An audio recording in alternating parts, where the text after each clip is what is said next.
Good evening, YouTube land. What is going on? I hope everybody's had a good week. I hope everybody is glad it's Friday. This guy is right here. This guy is. I'm glad it's Friday. I really am. I got a couple things here that I want to show you, and we will get into that. I made a little teaser the other day that we're going to do some painting type videos, and those are going to come for sure. We are going to work on them. The plan is kind of coming together. We're going to see, and we're going to find out if certain products work good and what products might need to be kind of adjusted, if per se, for certain paints. Certain paints might work good and certain paints might not, but I'll show you also the things that I do. I've gotten a lot of requests on the RC bodies. People have seen some of the RC bodies. I do have past customers that I painted RC bodies for in the past, and they keep telling me, because I'm in private communication with them via phone messages or whatnot, and they keep telling me, dude, why aren't you showing some of those RC paint jobs and things that you've done, and trying to get people to be a little educated on how they can get the paint to stick to Lexan and some of your tricks. And they're right. So I might as well share what's worked for me, and we're going to do that. So to start, let's flip this camera around. I'm going to show you what we got. So here's what we got. Everybody knows I'm a big gallery guy. Love my galleries. And I'm going to continue to use my galleries as well. I also have Badgers. I have Pachets. I have Daytons. I have a lot of different brushes. I probably have 20 some brushes, to be honest with you. So to me, if you know me, I work in R&D, so I love to test things. I like to try new things. So these brushes here, compared to what you'd say a lot of the market is, these would be in the economy line. So I think if you can show people that an economy brush will work and give them tips, I think that's going to be great. Maybe get more people inspired to try these things. So these particular brushes will be sold at Harbor Freight. Harbor Freight is big seller of the Spectrum line. These are the Spectrum line of brush. If you are familiar with the 1-to-1 scale stuff, they've got quite a few Spectrum spray guns for 1-to-1 scale projects. And they also have a Black Widow line, which is their premium paint gun in the automotive world. So now they've came out with a couple airbrushes with the Black Widow logo on them as well. And they're going to consider that their premium airbrush for the moment. Now, if these brushes take off, Spectrum seems to be a company that really strives to keep going with developing their stuff. I have quite a few 1-to-1 Spectrum guns out there in different ranges, and they all work great. And I also have the expensive 3M and the expensive Sharp gravity and siphon feed paint guns out in my shop. So the Spectrums work very well for what their price point is, and they work good. So we're hoping that the airbrushes do as well. So this one here is a dual action. It's got the air control valve for the precise adjustments in it. It has the trigger control for the fine detail work.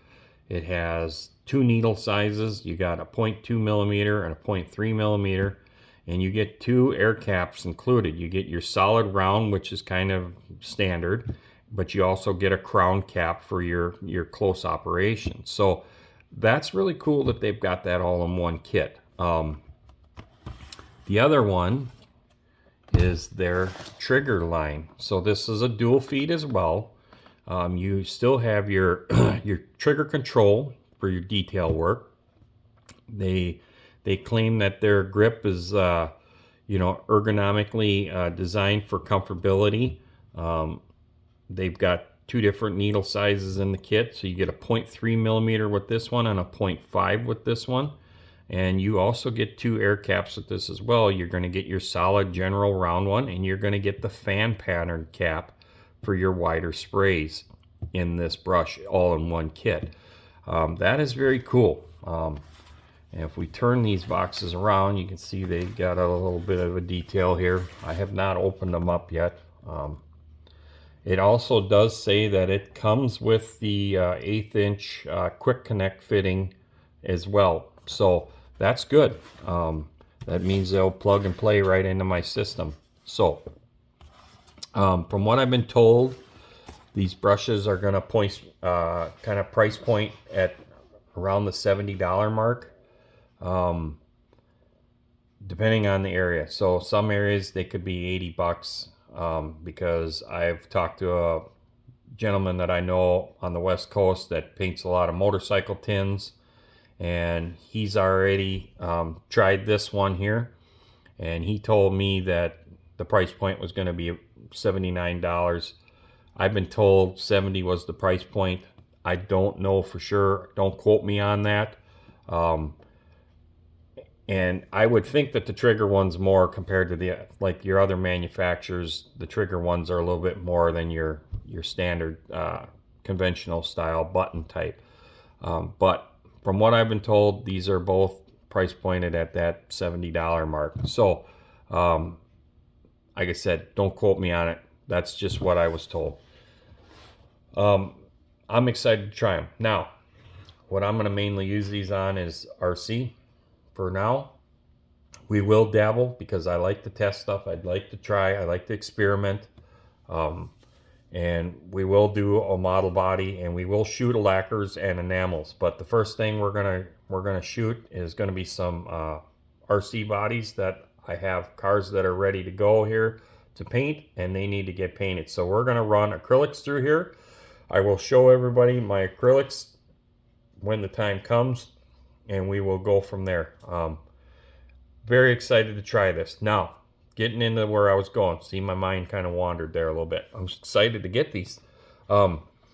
The first thing I'm going to do is run thinner through them to make sure I get any kind of oils, assembly oils, grinding debris, because your needles are precision ground on every one of these airbrushes. And you always run a little thinner through there, get any kind of dirt, debris, oils out of there so it's not in your paint. And then from there you go back to your running your acrylics and using your water solution or whatever you're using to flush them out with, make sure you get all the paint out. Now, somebody says, yeah, you don't want to put water in your airbrush. Well, you can. A lot of your airbrush cleaners are kind of a mixture of an alcohol water, percentage or whatever. I also do that as well. I'll use a little bit of windshield washer fluid and some water and flush them out that way, and just make sure I get all the water out of it before I put it away. You'll be fine. Trust me. I have brushes that are more than 10 years old and they work just fine. There's no rusting. They look like brand new. So you just have to take care of them. Don't leave water sit in the cups. Don't do stupid things and walk away. That's the number one thing with anything you use. So be cautious with that. Now, if you take them apart, say you use it for 6 months, a lot, and then you're going to do a full clean on it. If you take it apart, make sure you put the grease back in certain areas, the grease or lube, in those certain areas as if they were to assemble it again, so that you still have your smooth action. But then you got to consider you're going to be back to ground zero again. So you're going to want to run some thinner back through it again to make sure you get any of the grease or lubes or any of that stuff out of the chambered area where your paint's going to be, and then the brush is ready to go again. So just something to think about. A lot of people don't realize that. Now, another thing too, I had somebody tell me this not that long ago again. When you're using the Tamiya paints, Tamiya, whatever, and it says acrylic, those are still some form of a lacquer type base material in them things. You still have to use thinner to flush those paints out. Otherwise, the water solution, the airbrush cleaner stuff, I've not seen a lot of it get the brush clean. So you still run a little bit of thinner to get your Tamiya paint out of the cup and out of the brush. Make sure it's clean. You do not want that stuff drying up in your brushes. So yeah, that's going to be quite exciting. I'm super pumped about that. We're going to give them a shot. I also have a setup to where I can run airbrushes in my big shop off the large compressor and through the air dryer. I will show people that another time. I'm going to do a video on my compressor setup here and what I'm doing to kind of control pressure, control moisture, and I will show you all of that stuff with some of my mixtures and things that have worked for me. Now, remember, just because it works for me, it may not work for you. And I've had many great talks with many great builders in the modeling community and in RC and in one-to-one. And I can tell you right now, if you line 10 of us up that paint, you will get 10 different answers for the same question, because we've all kind of found a little niche that works for us. And then you're also going to have the thing where certain guys will say, well, I love enamel, oh, I love a lacquer, I love my acrylics. And that's great. Don't bash each other. Well, don't say, oh, that stuff's junk. It's all on how you use it and what works for you and what you like. To me, if you're going to be a good painter, you need to learn how to do other stuff. And it's great. Now, I think in my stage now too, as far as using airbrushes for as long as I have, I probably will always use an airbrush. I don't see myself going back to a spray can. Nothing wrong with spray cans. To me, I have better luck with the airbrush. I can control where I want the paint better. Spray cans have their pluses and their minuses. The big thing for me too is I don't like the gas that is embedded into the paint. So there's a lot of gentlemen that I've been associating with here now in the last 8 months since having a channel that are, telling me that, yeah, you're right, automotive paint's got some great colors, but the gas is screwing up my paint jobs. And they're all decanting them and putting them through their airbrush, letting the paint gas out, putting them through the airbrush, and they're getting some really great results. So if you're looking to keep stepping up your game, eventually at some point you're going to be in the airbrush market. Not saying you can't get a killer paint job, show-winning paint job with a spray can. Trust me, there's some dudes out there that can lay down the paint with a spray can. Trust me, I do know that. But at some point, if you're looking to do any fine detail work or shading and stuff like that, you're going to have to try to learn the airbrush techniques. And I'm hoping that in the next videos coming up here in the future throughout the summer, that I can try and help educate and guide people on things that I've found that has worked for me and things that I was told that had not worked for me. And I don't hold those people ill will that have told me many years ago, well, this is what you got to do, and this is the air pressure, and this is what you look. It's probably worked for them, and that's great.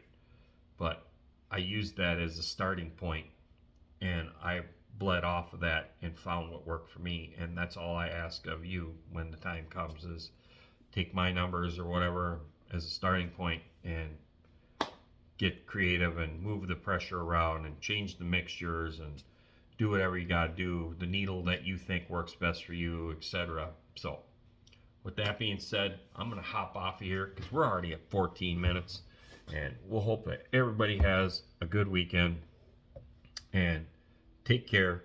If you like this content, please give me a thumbs up, or as Mikey would say, a big old thumbs up. Give me a subscribe, ring that damn bell, and you'll be able to see more of my content. Hopefully you're enjoying it. So, have a great weekend, and talk to everybody later.